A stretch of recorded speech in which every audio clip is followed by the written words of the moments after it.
And how are you doing? Yeah, good. Really busy, you know? It's like, can we start now? And like, or do you want to wait until you feel more comfortable in the flow? No, I'm comfort. Okay, yeah, good. I'm just going to say, Comfortable. I just want to do a quick introduction for editing reasons, you know? So guys, today we have Marcus, who was my therapist and who I'm now hoping after today will be my friend.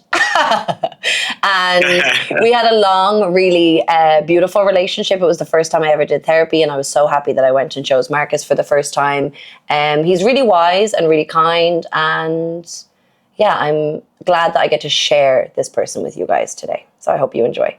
But yeah, I've been good. It's been busy. Like, it's been kind of crazy, you know, this decision was like, I kind of thought, I was like, oh, I'll start a podcast, you know, it'll be relaxed. Like, it's not a big deal. And then it's heavier than I thought, you know? But I saw you did somebody's podcast recently. Yeah. But it's not my podcast. I was in the same position I am with you. Yeah. But I was being interviewed. Okay. And was it more conversational style or was it interview questions? Conversation, but with questions about the being, the higher being, about therapy, about psychoanalysis. Yeah, but not rigid, like not like relaxed. Not rigid. No, nice. And would you ever do one yourself? Yeah, maybe, but I'm not. I don't have this plan right now. You don't have this desire, because I could see this, you know, especially with, I feel like, you know, Jordan Peterson, and there's this other psychologist, I don't remember his name, but they're really like, the influence of psychologists in social media is really starting to grow. Have you noticed, right? Like, yeah, it's amazing. It's really good. I feel like people are becoming much more aware of everything. So it would be a really cool thing to see. And how are you? How's everything with you? Is everything okay? Yeah. It's normal. I have a friend. Today, you were asking this to me. Today, I was recording a small video for Instagram saying this, that I have a friend that if you ask him, how are you? He probably answer, it's terribly normal. You know, because he's always seeking for intense pleasure all the time. And when he's not in this situation, it's terribly normal. Okay, you interesting. Yeah. But it can be different than this. It can be marvelously, wonderfully normal. Yeah. I crave this normality. Like, I crave this to be my answer sometimes, you know? Like, sometimes I forget how overwhelmed I am, and then people are like, what's going on with you? And I'm like, oh, fuck, yeah, loads. What's happening, you know? And then sometimes when I'm like, oh, nothing new, like, it's such a relief. I'm like, yeah, no, not much new. Like, it's good. It's relaxed. I recorded a podcast with Rudrani. So I was editing it this morning. I think because it's illegal in Ireland, and I think because of her methods of transferal, maybe, you know, like, it doesn't come from source here. So I think maybe they just have to be a little bit more careful. But I was watching it today. But we talked about absolutely everything except using the word, you know? So I think she's kind of like almost relaxed, because I don't think it's against the law in Ireland. I think it flies under the radar altogether, you know? Like, it's not illegal because they don't know about it yet. You know what I mean? But we can use the word ayahuasca. Yes, because you're in Brazil. Here in Brazil, it's legal. So it's legal in certain churches. Yeah, it's legal if you do it in a religious ritual. And do you have to be recognized as a church by the state? Yeah. So is the Santo Daime, are they a recognized church? Santo Daime, vegetable, vegetal, and what else? Ayahuasca. Yeah. And do you go to different churches then, or do you have like one community that you access it with the whole time? I used to have one community before. Where you met Rudrani? Yeah. Yeah.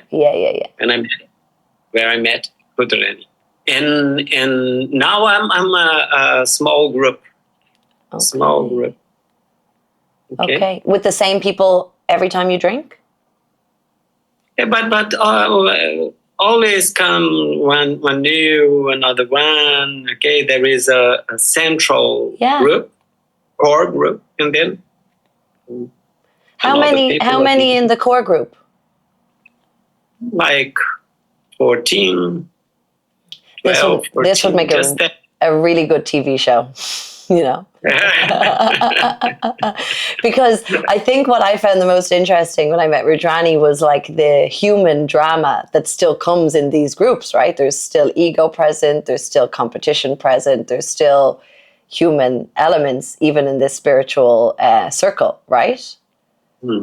Like there's still... Can you say it again? Like in this group, right, with 14 people, there's still human relationships that are not transcendental. Yeah, like, you know, obviously there's still disagreements sometimes, right? There's still sometimes... In the last ceremony, for instance, I had a disagreement. Did you? With the leader. Oh, interesting. Yeah. But it's so interesting, these dynamics, which are natural, happening in the environment of something so sacred and spiritual, you know? Like for me, the contradiction of the environment and the humans is like always fascinating, you know? I used to love when Rudrani was... There is no contradiction. There's no contradiction. No. Being human is sacred. All that we have is sacred. It's part of the whole thing. It's part of the... Yeah, of course. Whole. Of course. Of course. I think it's just probably more like, from my perspective as a writer, it's more comically like tangible that like everybody is very peaceful and, you know.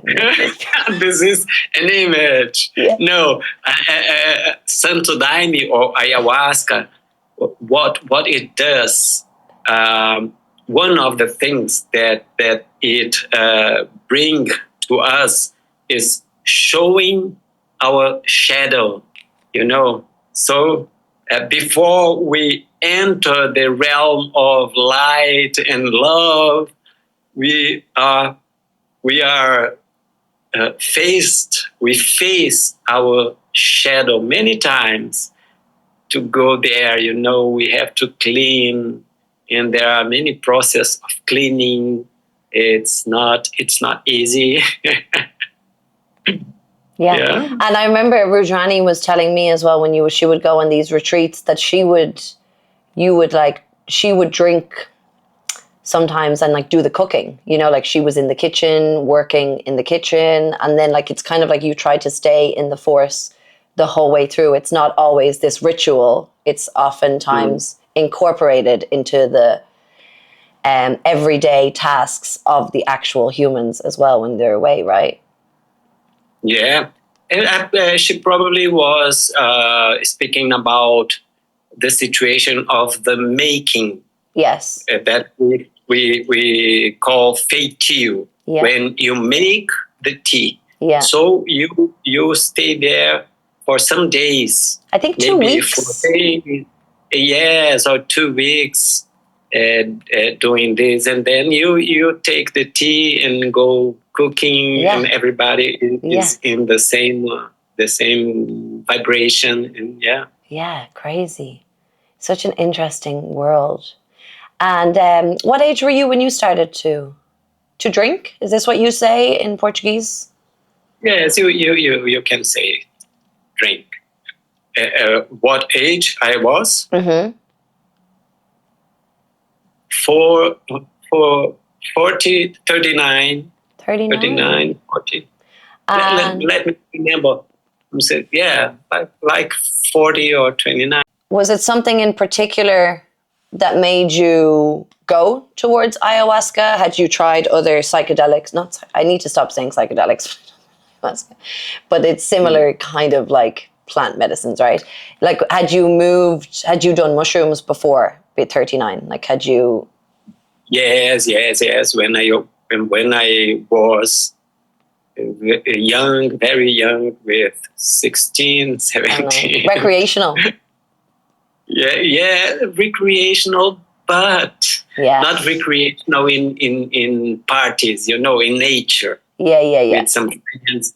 And it was very important for me in spiritually speaking. It opened my interest for spirituality. Yeah. Well, it's hard my to. heart.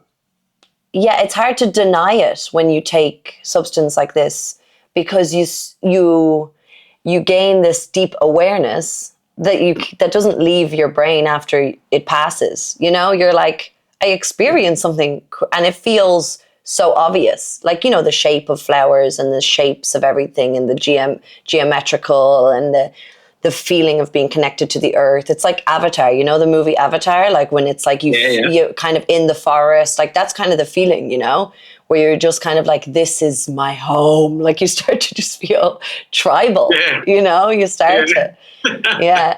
Same with me. Yeah. But for me, it was acid. It was acid that like pushed me into being, I was like, oh, these drugs are different. These are better. This is the type of fun I can get on board with. And at this point, when you first took psychedelics, were you aware that you wanted to go into psychology and therapy? No, I was, I don't know if you know, I was a professional musician in the first part of my life until 38, 39, I was a musician. I saw you play, but I didn't know it was like a career, like I didn't know it was this. And what, like singing and guitar?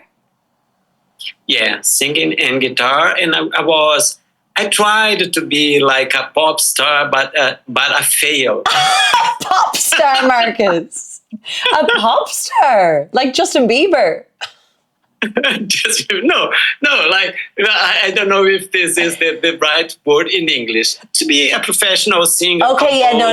Like a pop star is, I suppose most people are pop, but pop is like the style of music, which is pop is like the hits, the charts, this No, not that. No. I was trying a career of a composer and singer, singing my own songs. Wow, beautiful. Like Ed Sheeran, more pure, like less produced, more just you with the guitar singing your songs.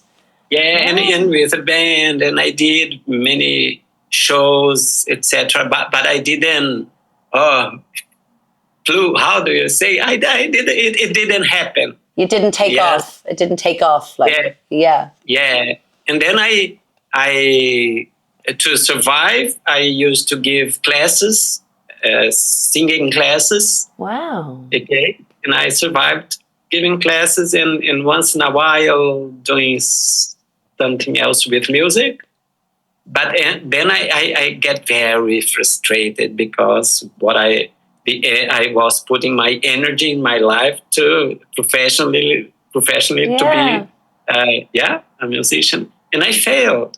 No, you didn't fail. You didn't fail. Yes, you just didn't succeed. You just didn't succeed. Profession, I failed. No. And then I decided to study psychology, and then to get over this failure. No, I don't think you failed, Marcus. I think you finished.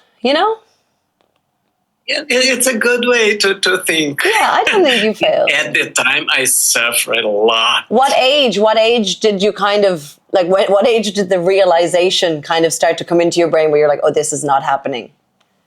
Wow. I was very successful in my small environment in my city, Brasilia. Oh, wow. I was successful when I was 20. Yeah. I did everything that it could be done in Brasilia. And then I went here in Brazil São Paulo and Rio de Janeiro are the two cities that music really happens, and if you want to be a real professional one. And then I went to São Paulo when I was 21, and then nothing happened more. And then when I was 30, I was really depressed. And still in Sao Paulo? Still, you stayed in Sao Paulo? And in Sao Paulo, I was really depressed with this, frustrated. Yeah. And then I still stayed in this this mood. Yeah. 1 decade, and giving classes, but not being. Wait, you mean the decade from 20? From 30 to 30 to 40? 29, to 39. Wow. And this is when I studied psychology in college. Okay, so you were in the mud. You were in the mud, but you were pushing through. Like you decided to do a college degree. Yeah. At what age did you start to do a college degree in psychology? 32. Wow. Something like that. That's 33. amazing. Yeah. That's crazy because I meet people now at 30 and they're like, oh God, I need to, it's like people think there's such a sense of urgency, but like, I know you, and maybe in a part of your body you wish you were a musician, but for me, I'm glad you're not, because you were my therapist and you helped me so much. You know what I mean? But it just gives so much hope, because like 33 is not late, but can be societally considered late by people who, to choose a career. I'm 62. Yeah, almost really? 63. Yeah, and you are 30. How old are 31 in a few days. 31 this week. Yeah. And for you, that you are 31, 33 something, wow, it's late. But for me, I say to people, guy, you are 30. Yeah. Start now. Yeah. You are 40. Start now. Yeah. Yeah, 100%. And then at what point did you start to feel the feeling with psychology that you were like, does psychology feel now as close to you as music did in your 20s? Yes, completely. And at what psychology with spirituality together, Yeah. And so at what point did this journey start to feel more like home than the music did? Like at what point did you start to feel inside, like, when did the depression lift and you were like, oh no, this is going to be okay? What age? It was not in the college, Okay. I went there. It was interesting, but right after the college, I got in contact with specific knowledge. I don't know if you know Pathwork from Eva Pierrakos. Eva Pierrakos. I'll try and put it in a little thing there so people can see. Yeah. Yeah, so Pathwork. Okay. And this is a knowledge that is a bridge between psychology and spirituality. Wow. And is like received. Eva Pierrakos was a medium and a psychoanalyst. Psychoanalyst? Yeah, psychoanalysis. And she used to receive a guide, a spirit that called himself as guide, just guide, no name. And she gave like 270 something speech in 10 or 20 years. A very deep knowledge, and if you know psychoanalysis and psychology, you enter into this knowledge is very deep in psychology, in psychoanalysis, but coming from another realm, Yeah. And speaking about this bridge between spirituality and psychology. Is she still alive? No. And was she So Brazilian? it was in 16. No. I don't know. I think she's from Europe, Okay. but she was in the United States at the time. And so this knowledge touched me deeply because Did you read a book? There is a book called Fear No Evil. Fear No Evil. And this was the first book? Yeah, the first book I read. Wow. Read. And it just shifted, like your brain, just something clicked inside. Yeah. Wow. Because in psychology, I liked, of course, but as I am I have as sick. Seek, like you're seeking. Yeah, I'm seeking for spirituality always. Yeah. And so I have this seeker inside of me, natural. Yeah. So psychology was beautiful, but didn't resonate. Didn't satisfy. Just psychology, rational psychology. Yeah. Didn't resonate with me. And then when I got in contact with this knowledge that was a bridge between psychology and spirituality, with meditation, then resonated inside of me. And then this is what I want, and this was in the moment I started to take Santo Daime. Okay.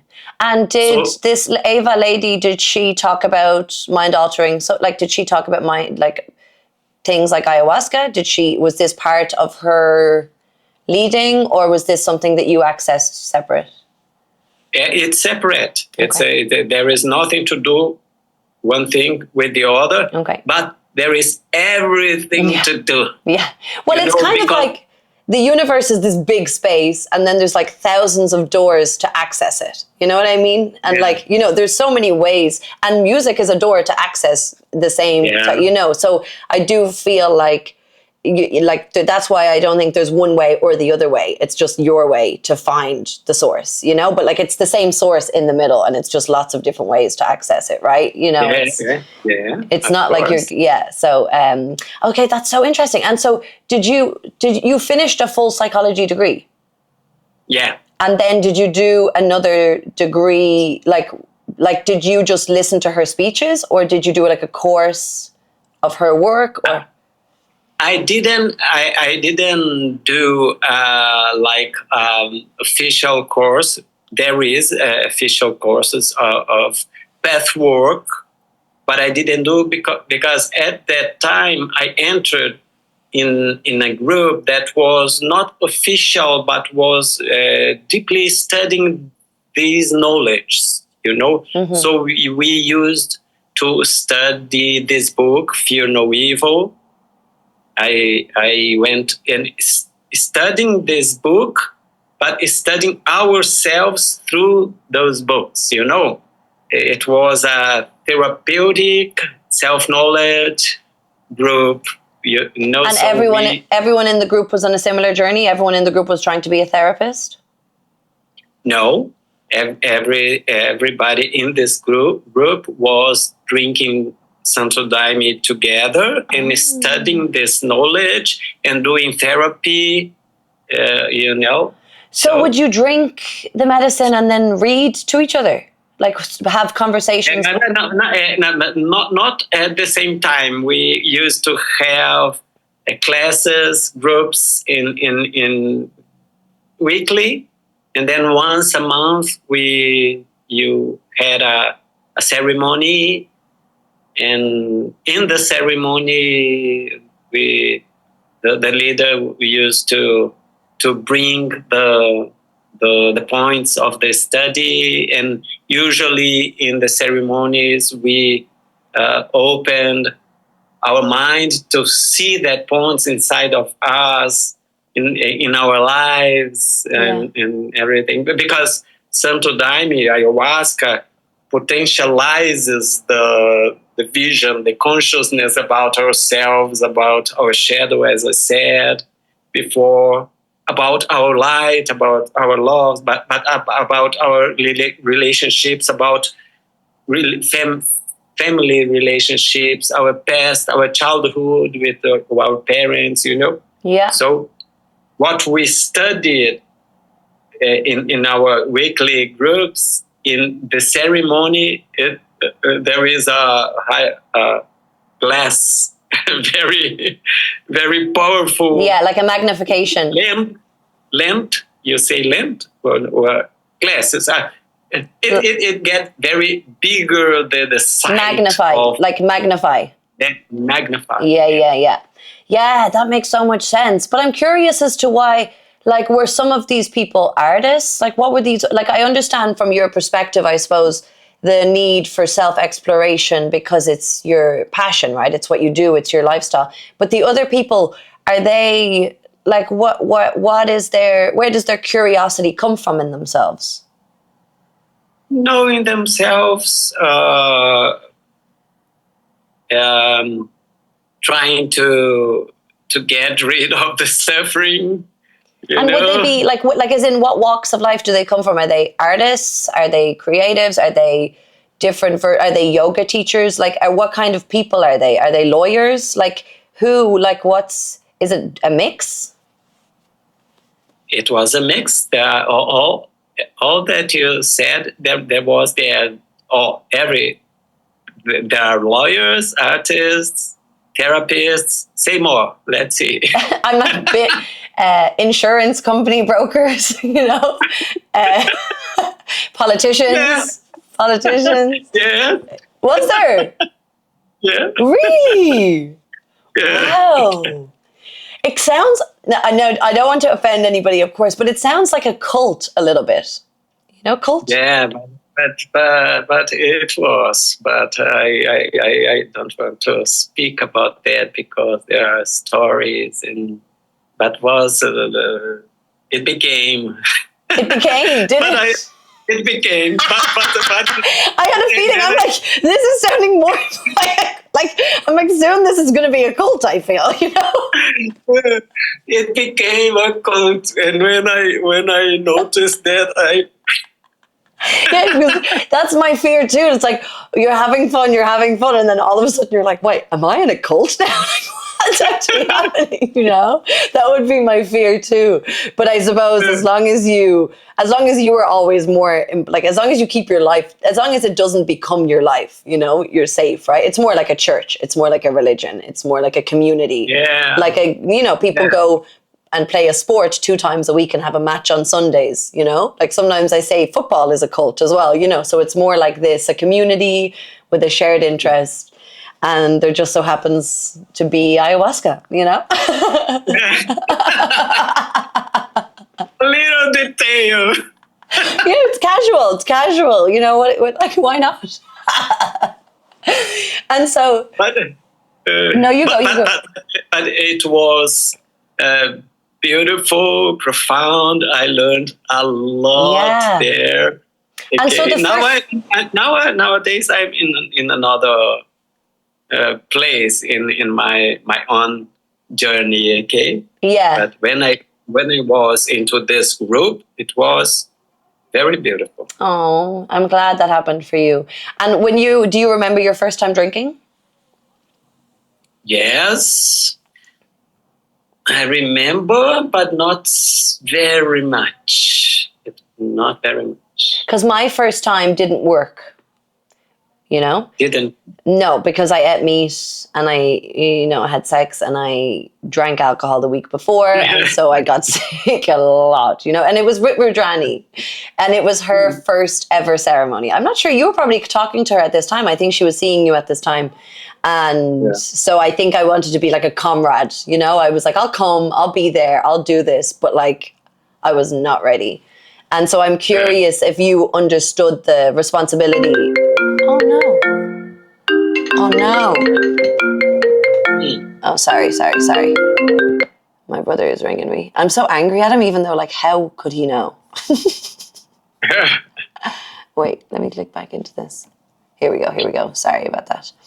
And so, did you understand the weight of ayahuasca when you first drank?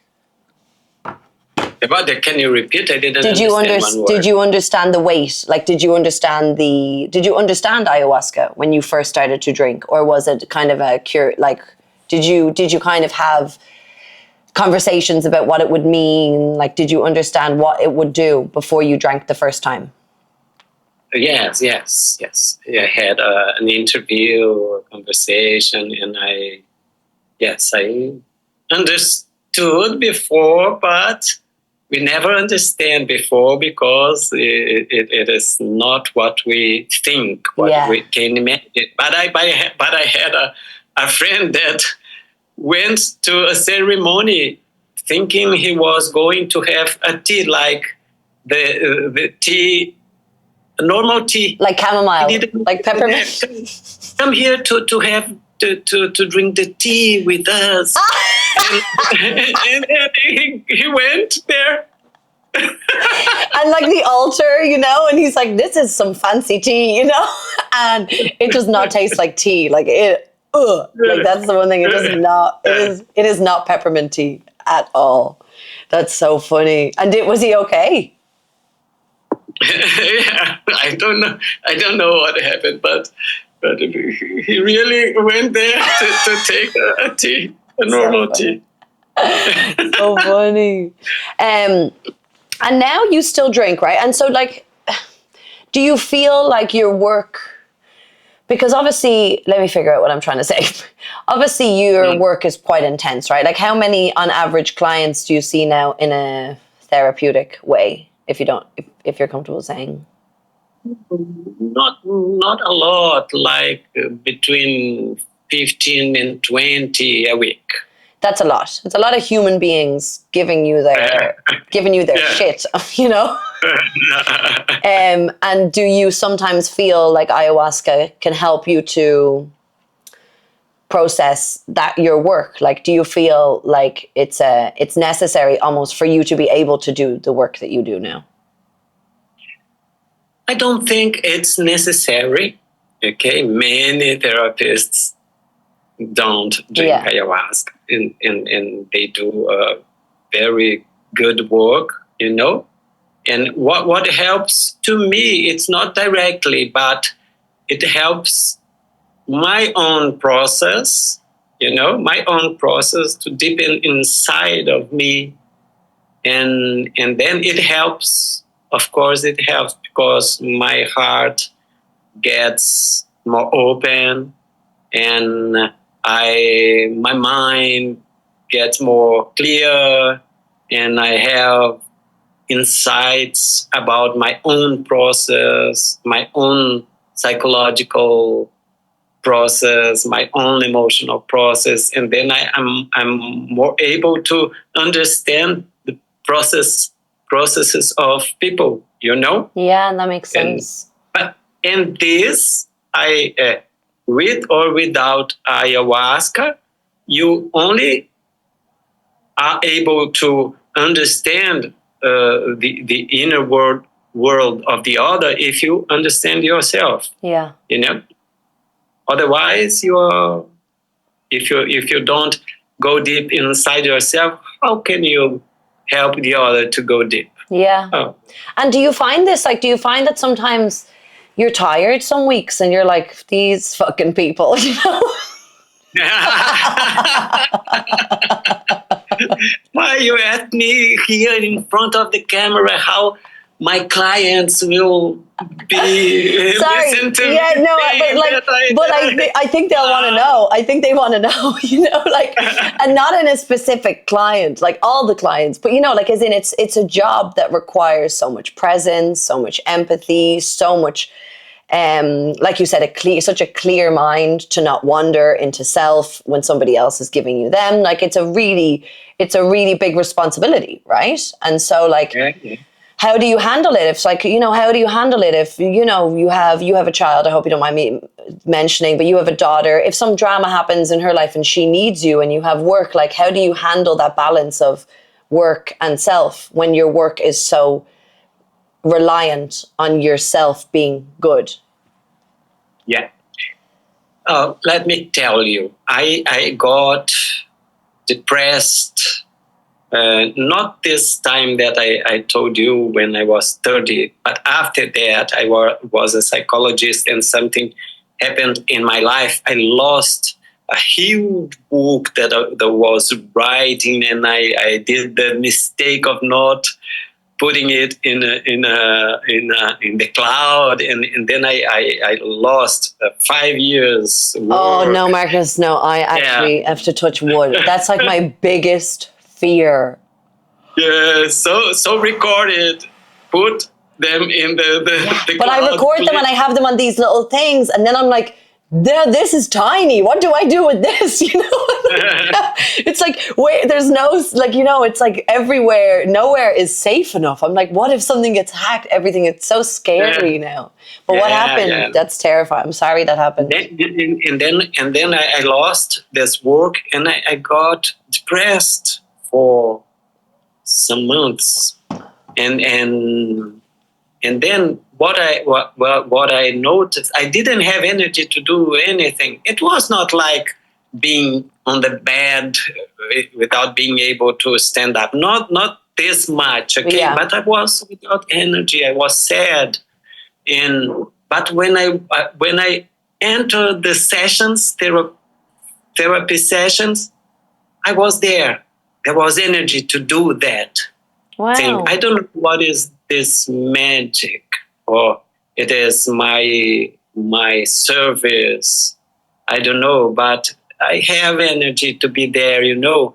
So, but of course, there are one or another sessions that the other person, well, the person and the client doesn't have many things to bring that day, or is stuck, and then I sometimes I get stuck also. Yeah. You know? Yeah. There was definitely, and this is what I think as well for therapy, I was so kind of pleasantly surprised by, was that some weeks or every 2 weeks I did with you at the end, but some of them are just to kind of stay updated. You know, like not everyone what? To stay updated. You know, like, you know, sometimes I would see you and I'd be like, yeah, I'm okay. Like, it's been okay, you know, and it would just be kind of like talking you through relationships, whatever in my life. And then, you know, you're prepared for like when 2 weeks later, I'm like, it's not okay, you know? And then, but like, it's like it's not an emotional, intense session every time. Like it can't be like sometimes we had fun, you know? Yeah, sometimes we both had fun in our process. Yeah.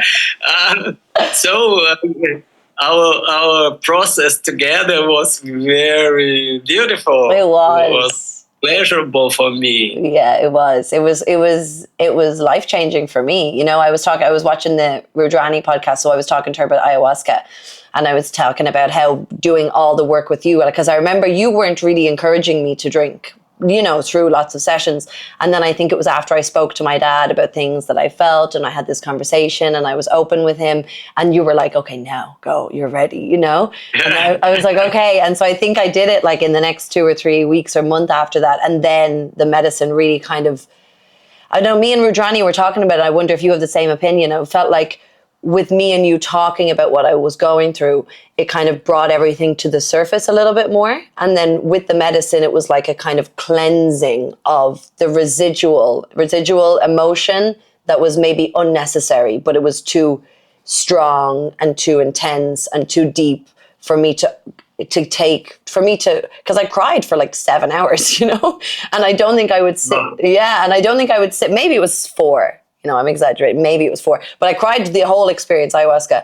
And I don't think I could do that if I was on my own on a Tuesday at home. You know what I mean? Like it would feel too weird. So do you agree that like a certain amount of emotion needs to be surfaced before you go into an ayahuasca ceremony? No, because there is no rigid rules with ayahuasca. Ayahuasca is magical, is beyond our reason. We can't control it. It is a power. I don't want to be mystic, okay? I don't like to be mystic. I like to be mystic, so I talk about Harry Potter here, you know, like this is a safe magical space. Yeah, but I'm not, okay. I'm speaking about an experience that I have and that I know many people have with ayahuasca, that we can't control it. It happens what ayahuasca wants, what Santo Daime itself wants. You know, we can't control. We drink the same tea of the same bottle in the same amount today, and in 15 days we take the same one and it's completely different, you know, completely different. So there is a Mysterious, yeah.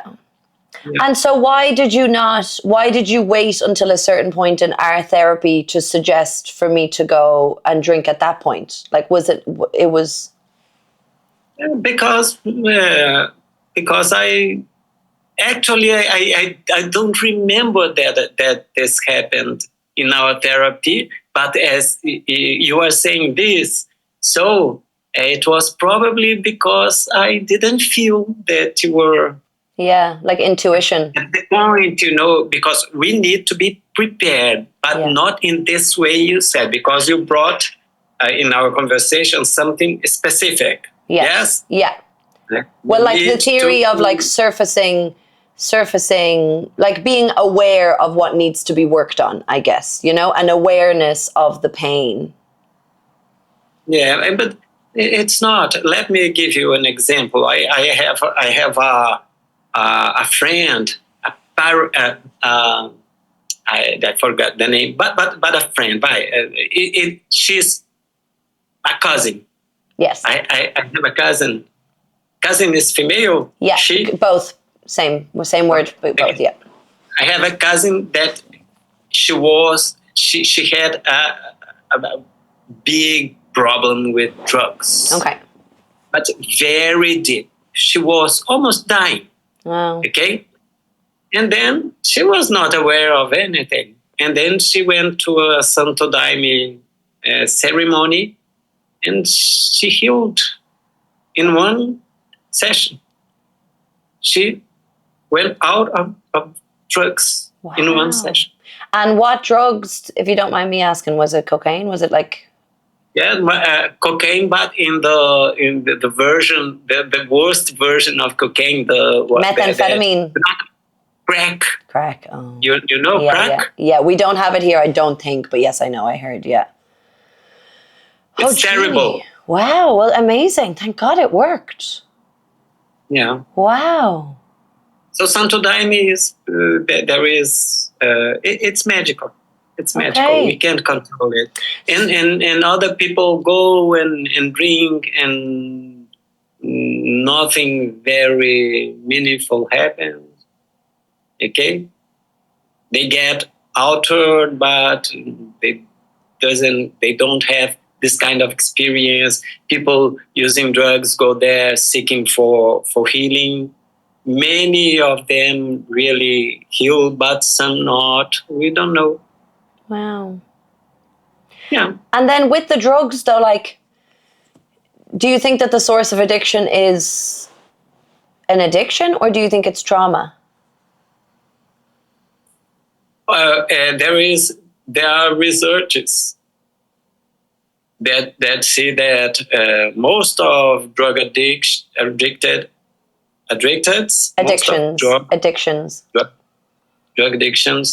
related to trauma.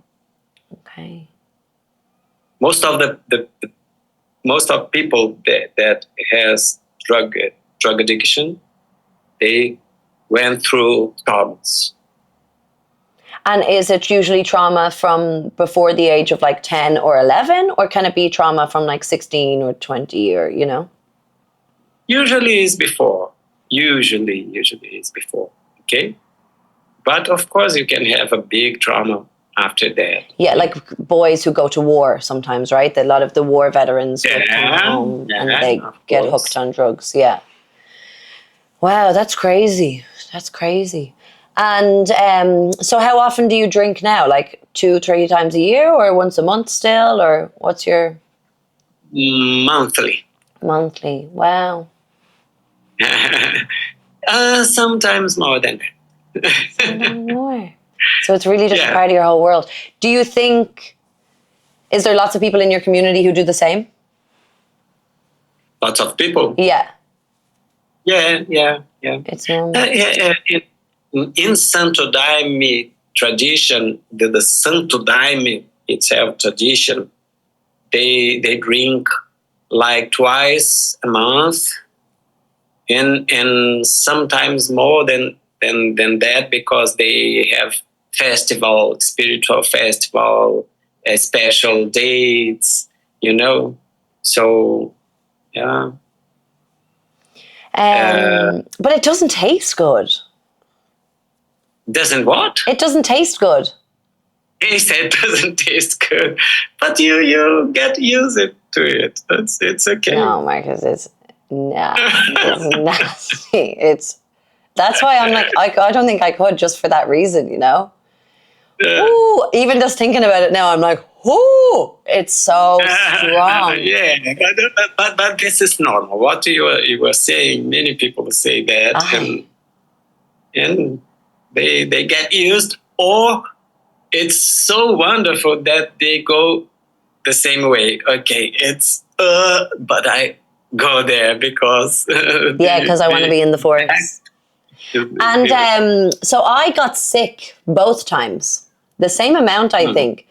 Do you think that that's something to do with like my mental health, my trauma, or do you think that maybe it's just gross? Like, do you think that like my physical reaction was just a physical reaction, or do you think that it was spiritual? Yeah. No, let's open this issue, this theme, cleansing. So cleansing is part of this work. Okay. We usually say this is a work of cleansing. Okay. So you cleanse. You clean. How do you say? You cleanse. You cleanse.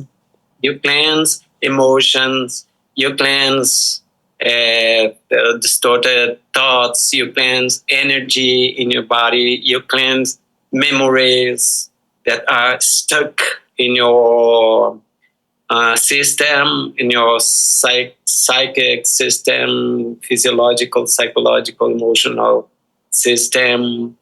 Okay. And so this is part of the work, and it's very good that it is this way. Okay.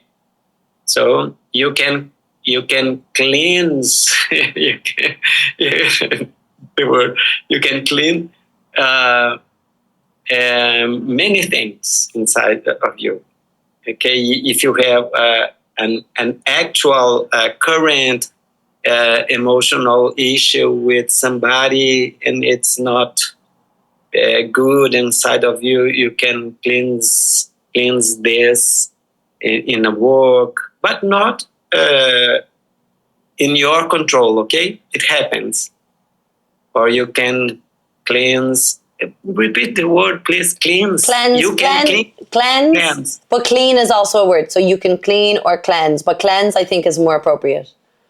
You can cleanse a trauma from your past, and the energy is connected with this trauma, and memories connected with this traumas come to your mind. You see, you understand, and you cleanse this energy and feelings, emotions that were stuck in that nucleus, in that core of those memories, and so, and then the energy flows, and then your cerebral how do you say, plasticity, there is this plasticity, neuroplasticity. Yeah. Okay, that happens in this experience of profound insight. Yeah. That makes sense. There's people working with other Drugs, I guess you can use the word like ketamine. You know, they're doing ketamine therapy now. You heard about this? Yeah, I know, but I've never did it. You've never done ketamine recreationally or medicinally? No, No. no. But or mushrooms, right? There's now I think there's mushroom therapy starting in Ireland. Is Yeah. it all a similar work with just different substances, you think? I think it is with mushrooms. I for my own experience that I have in my process and more in the past, I know that is similar.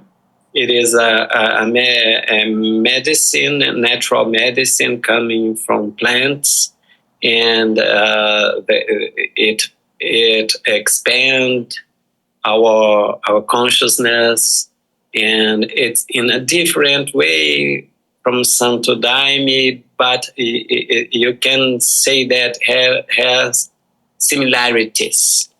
Okay. About ketamine, I don't know, and MDMA, I never tried, and Oh yeah, remember you told me that you had a family family friends, and it was like a mom and dad and the daughter, and they did MDMA therapy together. yeah. I brought I said this to my dad. I wish. I said I did therapy with my family. And then I said to my dad, I was like, you're lucky because MDMA therapy exists out there. And he was like, oh, no, Dave, no. Like, he was, maybe one day, Papa, this could get real fun, you know? But whenever I took MDMA growing up, though, it didn't have this spiritual effect on me at all. You know the way some people, they're like, I just feel love. I just feel so love. Like, and maybe I didn't get good MDMA, but it was always like kind of heavy. So it was always like maybe I was just in the wrong environment.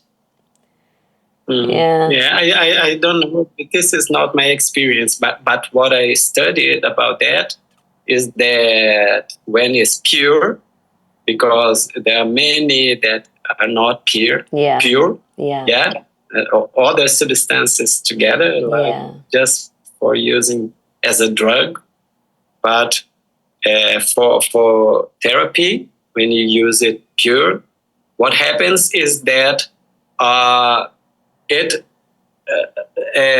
take off your defenses, your psychological defenses, and then you get open to yourself, to your trauma, and at the same time awake a love for yourself, a self-compassion. Okay, so it's perfect what is described. I don't know, because I didn't try, but it put down your defenses and wake a self-compassion. So you are ready to see your issues, your difficult points with love. Yeah. So it's perfect.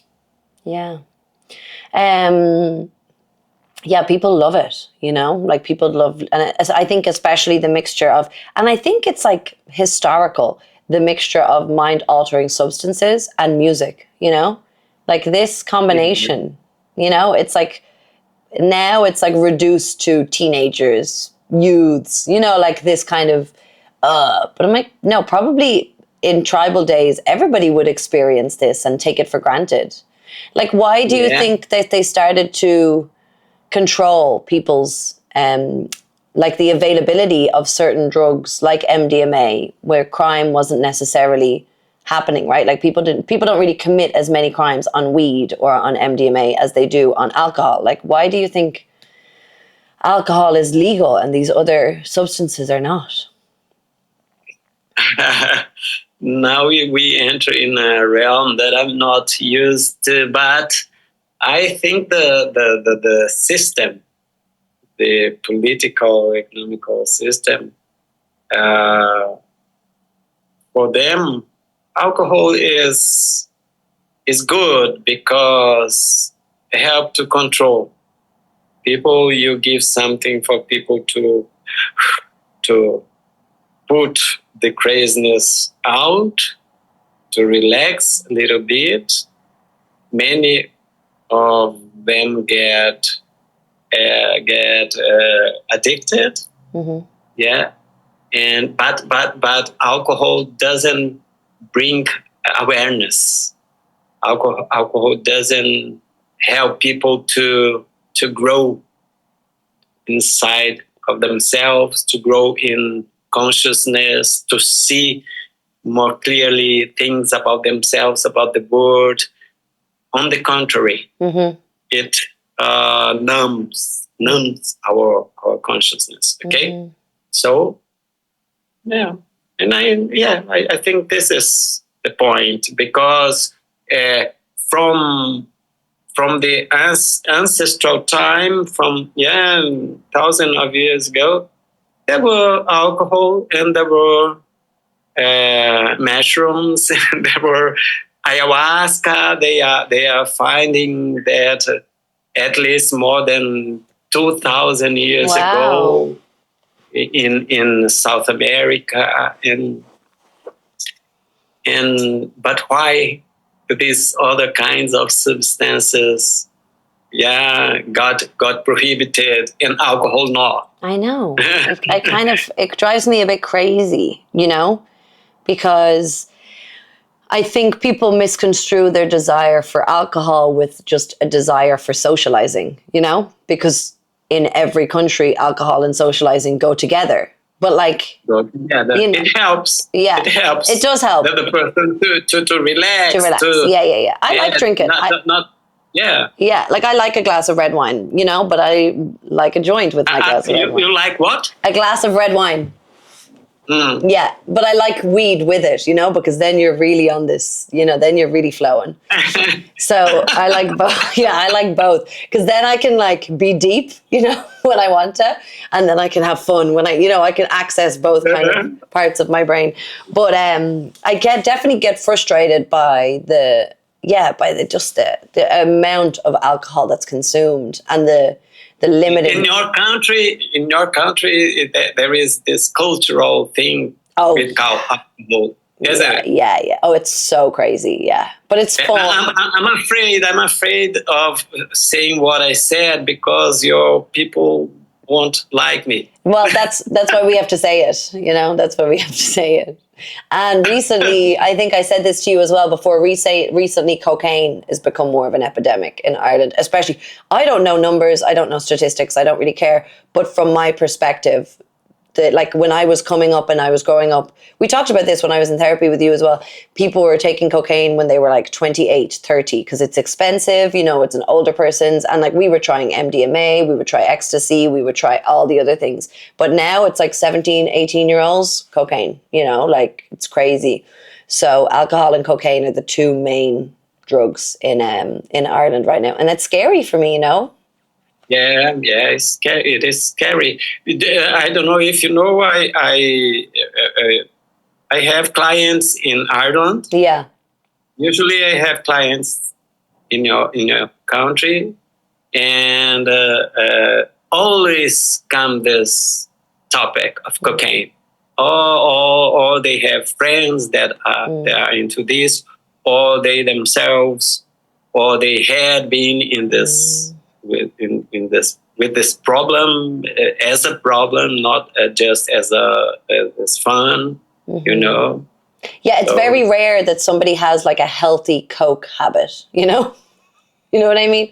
Yeah. I don't want to sound judgmental.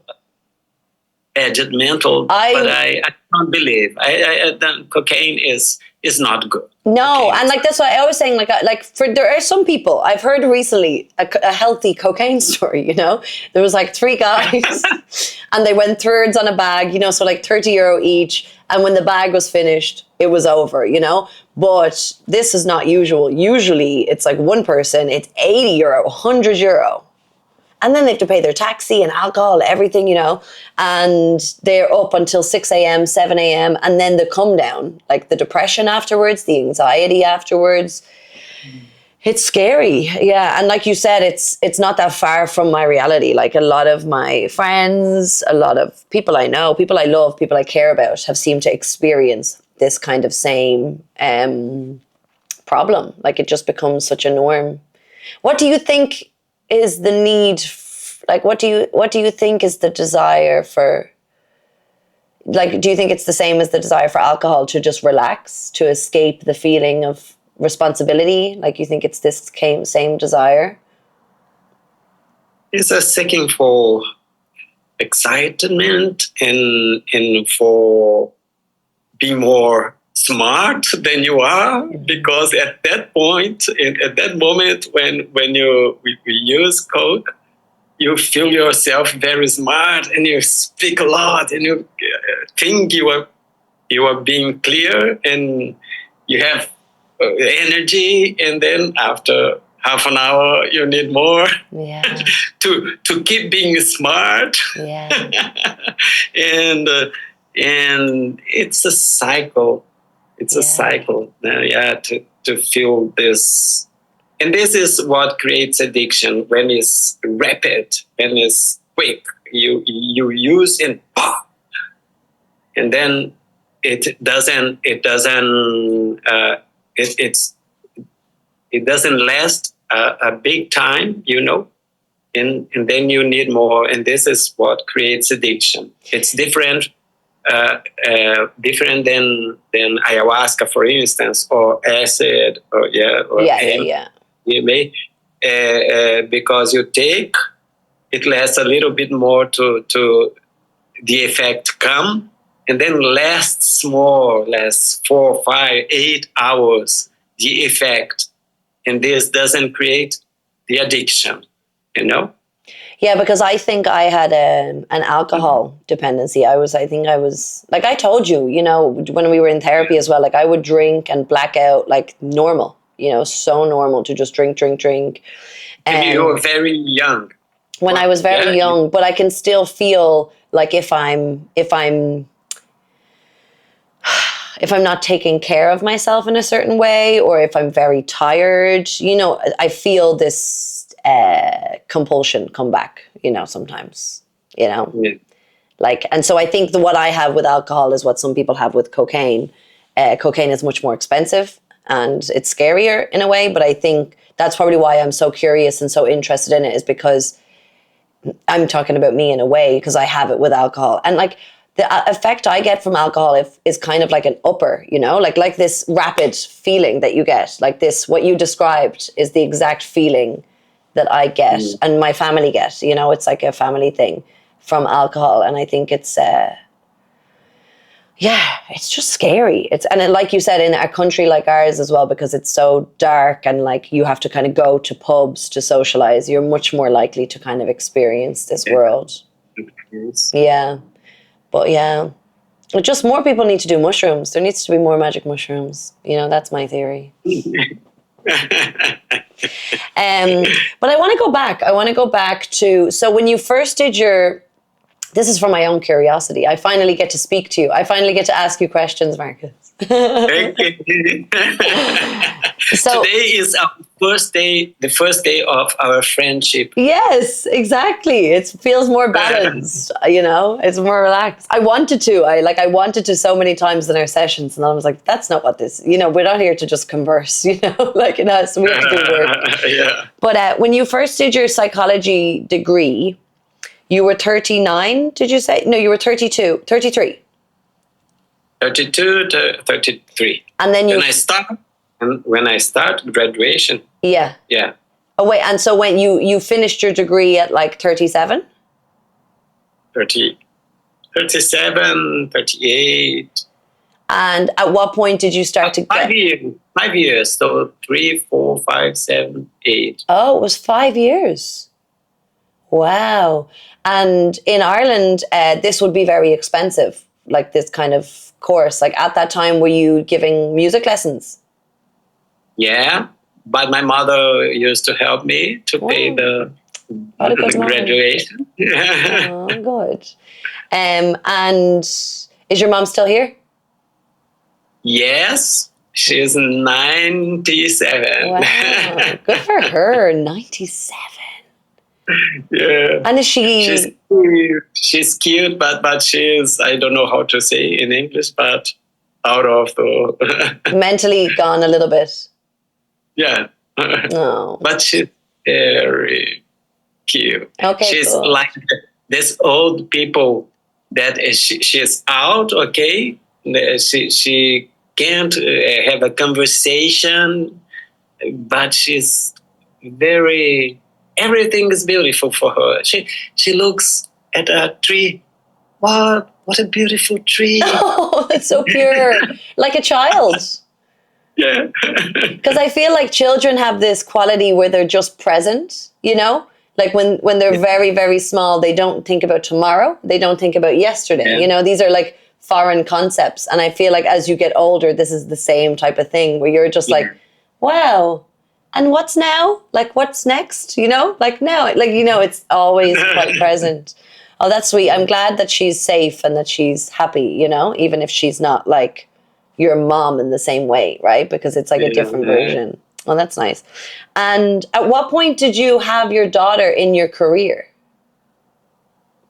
I have my daughter when I was 43. 43. Okay, so you were already working. Yeah, I was working as a psychologist. Okay. I was like not in the very beginning, but in the beginning for 4 years, like that. Psychology is something that you need time to establish in the profession. You know? Yeah, 100%. Me and Mariana talk about this a lot, you know, we're kind of parallel with our lives where we're both starting something and we're like, this work better pay off, you know, because it's so much work. It's so much work on this side. And then you're like, okay, so in 5 years, I should be okay. You know? Yeah. And so how was this juggling this? How was it juggling like having a small baby and like not being established in your career? Because that's what I'm experiencing right now. You know, like I have my daughter, she takes priority. But then like even today I was editing, you know, and I'm like, okay, give me 2 minutes so I can edit. But then at the same time, I'm like, okay, but no, you're more important than my work. But at the same time, if I don't work, like I don't even know where we're gonna live. You know what I mean? Like how did you handle the balance? Yeah, it was not that bad. Okay, yeah, that bad situation materially. It was not financially completely comfortable, but it was okay. And her mom is a doctor, a physician, you say in English, doctor. Mm-hmm. And so we both managed the thing. It was good. And how did you manage it from like a parenting perspective? The time, like who? Because I'm starting to wonder now if I want to have more children. If I was to have wow, no, not really, no, not now. I'm just wondering about the potential possibility, like I'm 1,000 miles in the future, Marcus. I'm scared enough as it is, but I'm definitely more open than I was maybe a year ago. Like I'm definitely not like yes or no. I'm, you know, it depends on the man, but like a part of me, because biologically the women end up taking more responsibility, you know. I love it. Yeah, it's just like a natural instinct, I would argue, that we have sometimes that maybe the men aren't blessed / burdened with, you know? Yeah. And so from because obviously you're quite present, you're very self-aware, you're generous, like you're a good man. So like what was your guys' strategy when she's a doctor? Like it's, you know, it's careers of equal importance. Wow, it was how do you say, organic. We didn't have this kind of deals. You do this and I do that. It was organic. Here in Brazil, we 20 years ago, but nowadays also we have a different reality from your country, from United States, that here we have more condition to have someone to help us without being a rich person, because in other places you have someone every day in your home helping with everything, with cooking, with taking care of the baby, and it's a reality for maybe for rich people. For us, not. For us, medium class. Okay, so childcare costs less. Yeah, cost less. And so we always had a person full time with us helping.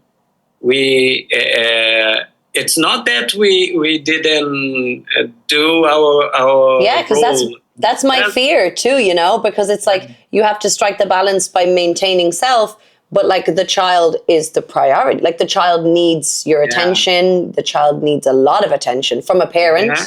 From the parent, Yeah, from you a know. parent, Yeah. not Not a caregiver. Yeah. Yeah, and but we managed to do this, and our how do you say, you know? Oh my gosh, what is the word? Our place of working. Yeah. What is the name of this? Your office? Yeah, our office.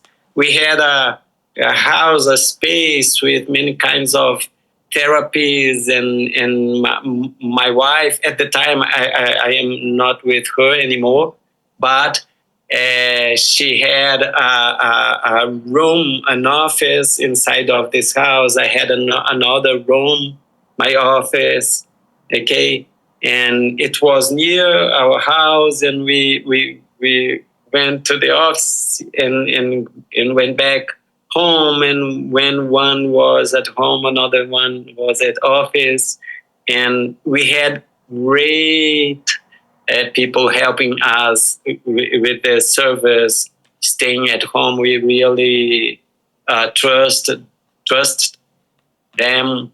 So we were lucky in this. Yeah, because I remember I brought this, but this was a problem I had when I was in therapy with you. Remember, I was like, I can't find somebody that I trust. And that was one of the big decisions that you helped me with. Remember, I had to push back my master's because I realized that like it was my responsibility in this moment, you know? And thank God I did, because the timing was perfect. But like from the psychology of a child's perspective, like, do you think that, like, how much work can a parent do without causing harm? You know, tell me how many hours a day can I work, Marcus, without feeling guilty? I won't say this to you. But like, give me your theory on balance. You know, like in a general way, in a kind way, because. For me, I can't really get my head around, and I know people are not going to agree with me, and I'm going to be hurting some people, but I can't really get my head around leaving your child at 7 a.m. and not seeing your child till 7 p.m. at bedtime, 5 days a week. For me, it feels and seems selfish, and also, if it's the government's fault, it seems unnecessary. Like, I think I would rather be poor and spend my time with my child just because of the psychological impact that I'm afraid it will have. Like, you know, I'm actually quite nervous I'm quite aware and nervous of the effect I have on Ava, you know? So like how do people kind of strike a healthy balance, and what kind of questions can you ask yourself to make sure that you're staying on track as a parent? That's a big question, but go ahead. I will not give you numbers, okay? Yeah. This is not nowadays point of what I'm thinking about, but of course it creates a big impact on psychological, emotional system of the children if parents are not there. This thing of from 7 in the morning to 7 in the evening, 7 a.m. to 7 p.m. Every day. If the child is very young, it's something that is really not good. We know that sometimes the mom, or the couple doesn't have the condition to do it different. I don't know, but it really creates trauma. It really impacts. So it really is not good. Parents should make room in their lives to be with their children. of course, and to be. I speak something wrong here. No. To be with their children, Mm-hmm. really being with the children. That's not the hard in, part. That's the hard part, you know? not in the mobile phone there, okay?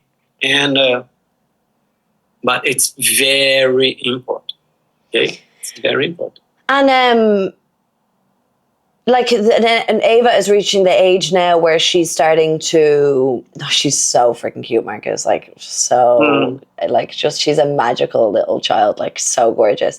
But she's really starting to like assert herself, you know, in quite a healthy way. And so I was curious, and I was thinking about it before we talked. Like, how much of the decisions do you let the child make by themselves? You know, like I let Ava decide when she wants to eat dinner. I let Ava decide what she wants to play with. I let her decide what she wants to do. But there are certain things that she doesn't decide. Like when she's going to bed, I decide. When she gets up, I decide. You know, I decide what she eats. You know, I don't let her decide what she eats. I let her decide when she eats. Like what kind of... and I don't even know if you have a strict answer for this, but like, what's your opinion on that? Because it's something I'm thinking about now where I'm like, I want to maintain her level of confidence in herself and her decision making while also taking care of her. And like, at what age do you start to give more responsibility to the child? At what kind of decisions are you responsible for as the parent? Yeah. There is not a rigid answer for this. The main component of that is love. It's love. Sure. Love is the main thing, okay? And of course, child need limits, need direction, okay? Because they doesn't know what is good for them. Actually, they doesn't know. They want to eat chocolate at 8 p.m. before going to bed, and this will. What do you say? No, my English. No. This will prevent them to sleep. Yeah. So you need to say no. Okay, where you want. So I think like what I'm trying to understand is how much responsibility I give to Ava for herself and how much responsibility I take as her adult and as me and her dad as her adults. You know, like how much freedom, because I do think the more independence I give Ava, the stronger she is. Like I see that happening, you know, I see it happening in front of my eyes. But at the same time, like you said, there's an element of protection that then I come in, like I can't give her chocolate late at night, even though she wants that, you know? So I suppose, and then like going into 10-year-olds, 11-year-olds, like if a 10-year-old, like from my perspective, like wants to finish doing a sport that they've done for years, and then they have a year where they don't like playing the sport, like is it a parent's responsibility to maintain the commitment to a sport, or is that psychologically damaging? Like, do you think that the child should be listened to in that circumstance if they don't want to do a hobby anymore? In this last point that you brought, parents can talk, but it's not good to force. Yeah. Okay. If the child really doesn't want, so it's not good to force. And so, what would your strategy be then? Like, would just have open conversations, and if they give good arguments, best argument wins. You know, like if they're like, listen, if I don't do it now, you know, like if they kind of debate on, you know, like if a child can learn to kind of explain their needs and argue their point, and it's not kind of an irrational, like, you know, because then it's like, okay, then there's an emotion that's kind of making this happen. It might not be the thing itself. But if the child is presenting their case in a way that as an adult you would receive, then to give the child the responsibility would be an appropriate, because that's my instinct. My instinct is to let Ava be in charge of most of her decisions. Like that's my instinct, you know? And then obvious unhealthy ones, that I know better that she doesn't know yet. That's where I take the lead. But like most, like, you know, I let her choose a lot of her life now, you know? Like if she doesn't want to go to play school, for example, I listen to her, you know? And if she doesn't want to go to school sometimes, I think I'm going to listen to her, because for me, that her emotional well-being of that day is more important than this structure that's been made, you know?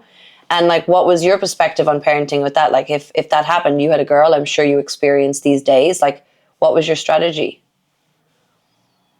For instance, if your child say that she doesn't want to school, Yeah. okay, and then one day and another day, and it keeps being common, yeah, many times. So you need to research what is happening in the school, what is happening with her, yeah, that, and because you need to take a decision. If you don't, if she don't go to a school, you need to do a homeschooling Yeah.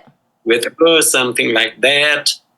Okay, so you need to direct the child. The main question that the parent should do with him herself is, I'm doing this from love, I'm doing this from my heart, or I'm being rigid with my concepts, with my judgments.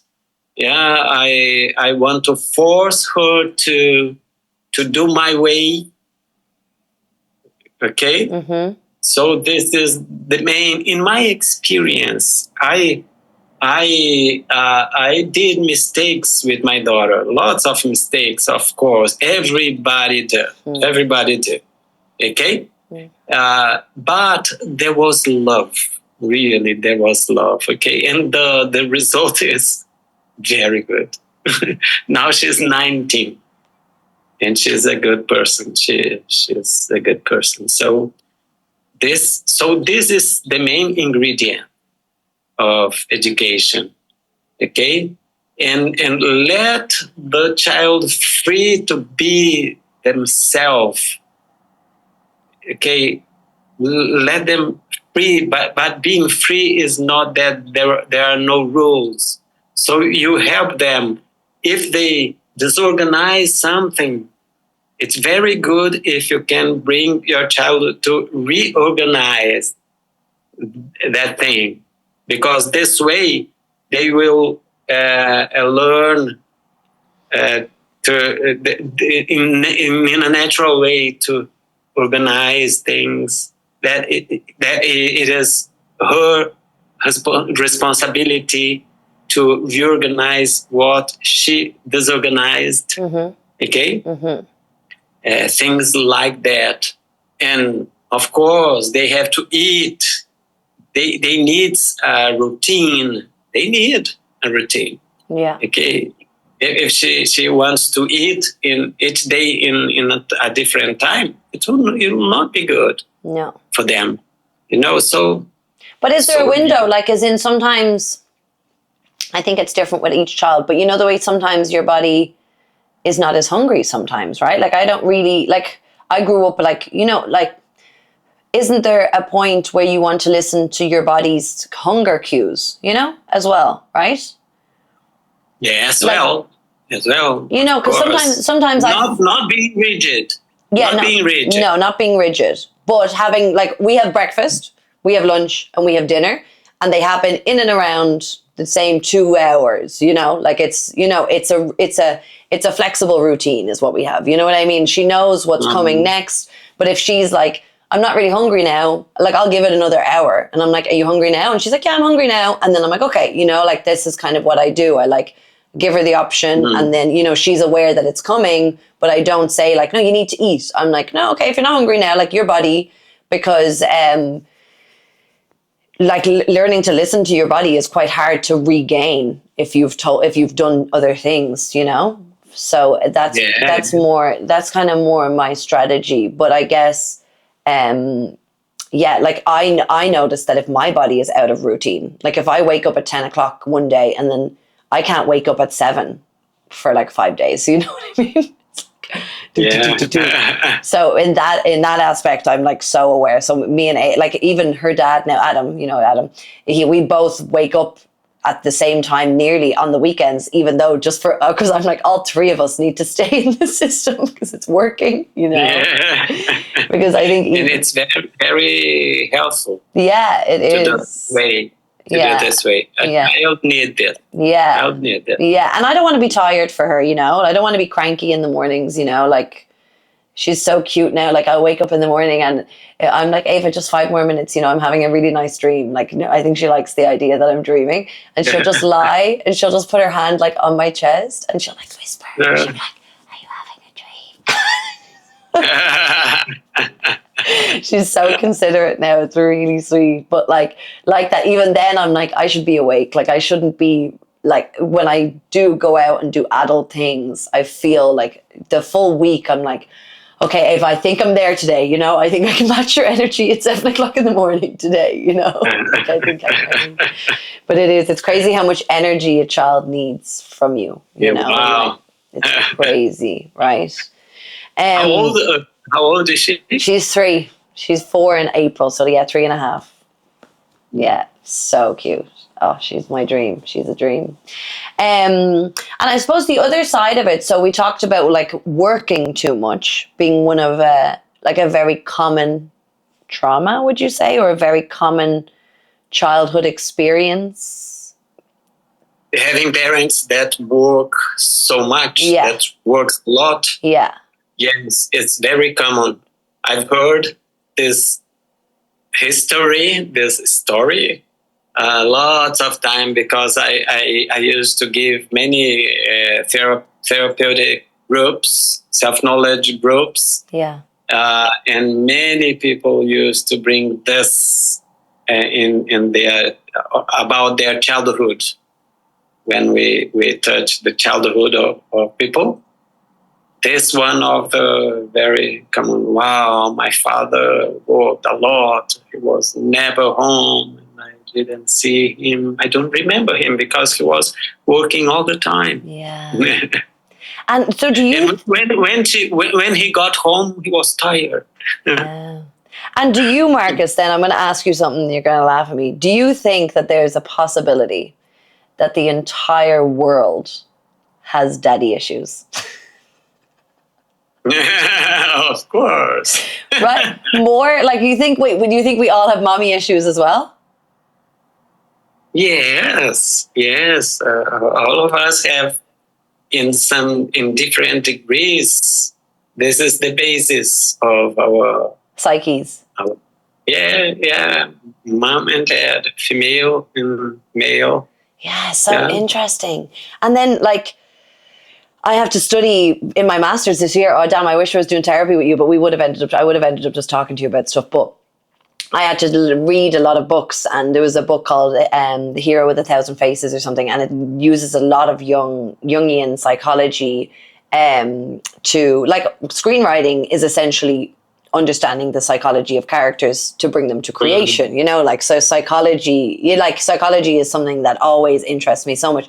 I think I look at it from a different angle than you and Mariana look at it. I think I look from like an imaginative filter. So like I can just kind of, it doesn't have to be factual, it can just be, it can just be free. So I think in that way, I don't have I hope people don't take my word. I'm not a professional. I'm an imaginator. But one of the things that I read in the book that fucking terrified me was that the men that we meet are a projection of our father, and the women that we meet are a projection of our mother. And that our biggest fear going into the relationship is associated with the suffering received from each parent. Yes, and it makes sense. And this is the way it is. Is this the way it is, like, across all? In one way or in another way, or we repeat our primary relationship with our mom and our dad, or we went away of this, and we are scared of repeating, and we try to do the opposite. We are always in this place, okay? And so the relationship is a field very rich for us to grow, because we can work on our issues that we bring from our past inside this relationship. And when we are more mature, yes, when we have self-knowledge, so we can do it. And when we do it together, okay, both are in this this research, in inner research. So it can be beautiful, it can be strong, difficult. It can be intense, Marcus. I just had a boy. And I had a boy, and like I did exactly what I'm saying, boy, for a reason, but I did exactly what you were just describing. Like I could feel like I was, because my past, like my idea of chasing someone feels like loving them, obviously because my yearning for that attention. So I feel like chasing feels quite familiar to me. So, like to kind of invest all my energy into this person is quite common. And you would have been so proud of me, because this time I was like, it's the same feeling, it's the same anxieties, it's a different person. So it's not about the person, it's not about him. It cannot be him if it's the same fucking shit, And I was actually quite excited. I was like, oh, I can do work now. Like I can work here. Like this is a place for me to do a bit of healing, But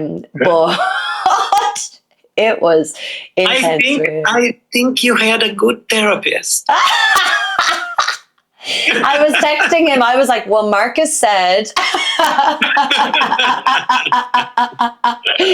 I'm like, listen, you're actually really just my dad right now. It's not you at all. But it was interesting. Don't do it because your boy will. Oh no, that's what I mean. He's gone. He's gone. But the difference is, and to be fair, it wasn't like a deep dark, it wasn't a deep attachment, but it was definitely a trigger, and I was like very interested, and my curiosity was piqued, and I was like, oh, I saw it as an opportunity, I was like, oh, this is cool. And I thought of you. I thought of you, and I was like, okay, because I remember you would say to me, when you feel these anxieties, when you feel this obsession, stay present, do your things, and I was like, do your things, Niamh, do your things, And you would have been so proud of me. And like, then I was doing my things, and like the first half an hour, I was like, oh my God, all I want to do is just check my phone again to see if he messaged, like this crazy, if he listens to this. No, I'm just kidding. I was like, don't look at I'm just using him as an example. He could have been anyone, the poor guy. So I was like, don't look at my phone. Don't look at my phone. And then it was like the first half an hour was this obsession, And then the second half an hour, I was like, don't look at your phone, like more chill, more cool, don't look at your phone. And then it was kind of like, I forgot, and then I was, and then the more I think that I forgot, the more I remembered how to forget, it was like this. It was like I was using new tools. Whereas what felt good was to just fucking obsess, like to just sit there and to think about every memory and every angle of the situation. And like, what did I not, I was crazy, right? So this craziness came back. And this time I was like, why don't I just go and like clean this room? Like, why don't I just put this energy into a physical task that I need to do? And then these tools kind of came up, and I was so grateful to you in that moment, because your voice was in my head, I could hear Really? I swear I could hear your guidance. And I was like, not now, Marcus, I'm obsessing. No, I'm just kidding. But I kind of, what we had worked through really was put to a test, and like, again, there was moments, of course, the crazy came through, and I'm sure this guy noticed it, but then there was progress, there were days when I felt better, I felt stronger, I felt more able, I felt more mature. And now when a guy more actual suitable came along, I feel like I would be much more able to understand what I need, and in turn not be a bad partner. You know what I mean? So I was really grateful to you, and I was really excited that the universe had presented an opportunity to like work, you know, because that's what it felt like. I'm proud of you, my client, my friend. Look what I've become. Because this was...